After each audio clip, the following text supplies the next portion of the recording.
Today let's see two more important mathematical tools, and they are differentiation and integration. First of all, let's understand the differentiation. Differentiation means rate of change of dependent variable with respect to independent variable. Mathematically it is represented like this. Now to understand this, let's consider an equation y is equal to x square plus x plus 1.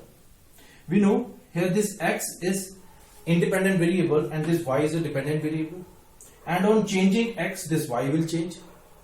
Now next thing is, we have to, if we want to calculate the rate at which this y changes on the changing x, then how we can do it? To do that, we go for differentiation. So first thing is, differentiation is nothing but rate of change of dependent variable with respect to independent variable, right? That is the first point, basic definition of differentiation. Second point is the geometrical meaning of differentiation. So geometrical meaning of differentiation is nothing but it is slope. Whenever we find differentiation of this y with respect to x, that means we are finding slope at a particular point, right? So if someone asks you what is the geometrical meaning of differentiation, that is nothing but the slope. Slope at a particular point gives us the geometrical meaning of this differentiation.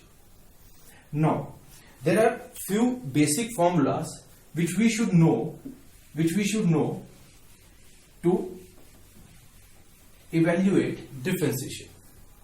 Now, what are those formulas? Let's see. Always remember, differentiation of a constant y is equal to some constant, let it be k. Then differentiation of this constant with respect to x is always 0. Reason being, because differentiation basically measures the rate of change. But if we say this constant k, it is not changing, that means its rate of change must be 0. Therefore, the differentiation of a constant is always 0. Second, say if we have y is equal to x raised to the power n, where n is constant, right? For example, x square, x cube, x raised to the power 4. Then differentiation of this y will be dy by dx is equal to nx raised to the power n minus 1. It is nx raised to the power n minus 1. Always remember, this n will come ahead of x and the degree will be subtracted by 1. This is nx raised to the power 1. Third is y is equal to, next say we have a logarithmic function log x. Then what will be the differentiation of this logarithmic function? Then differentiation dy by dx will be 1 by x. Differentiation of log x is 1 by x. And here when I talk about log, I mean log to the base e, right? That is the third formula. Now let's see about trigonometric functions. Say if I have sine theta, then what is differentiation of sine theta? With respect to theta, it will be cos theta, right? And what will the differentiation of cos theta? With respect to d theta, it will be minus sine theta, right? What will be differentiation of tan theta?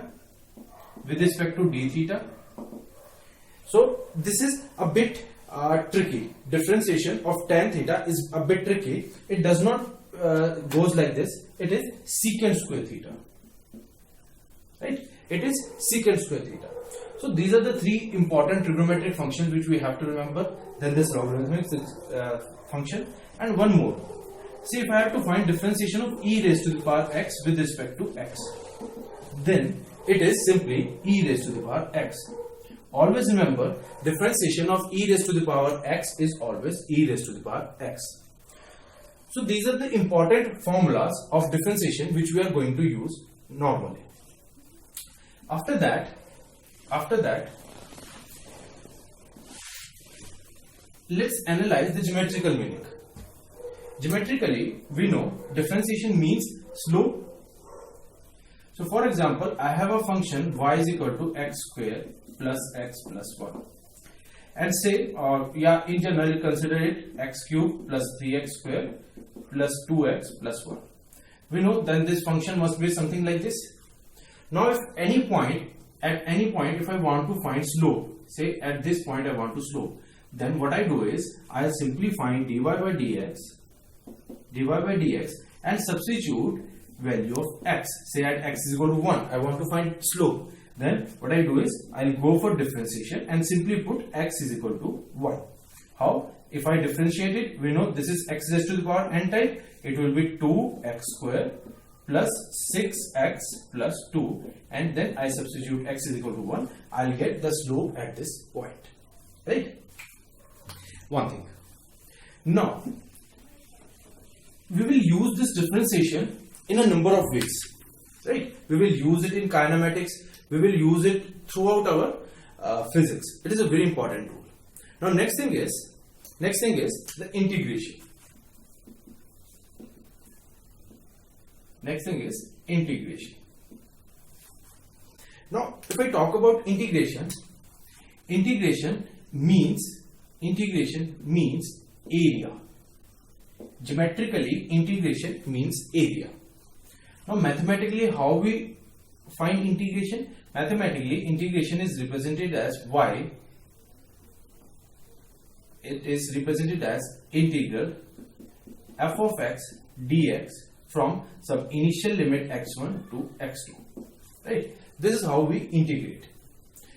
Integration means integral. This sign is for integration, f of x dx from x1 to x2. Now, what are x1, x2 and what is fx? F of x is nothing but a function where x1 and x2 are its initial limits, and mathematically this thing will be area between fx, which is this curve, and the x-axis. So this integration will give me area. It will give me area between these points x1 and x2 and between the curve fx and the x-axis. That is all about integration.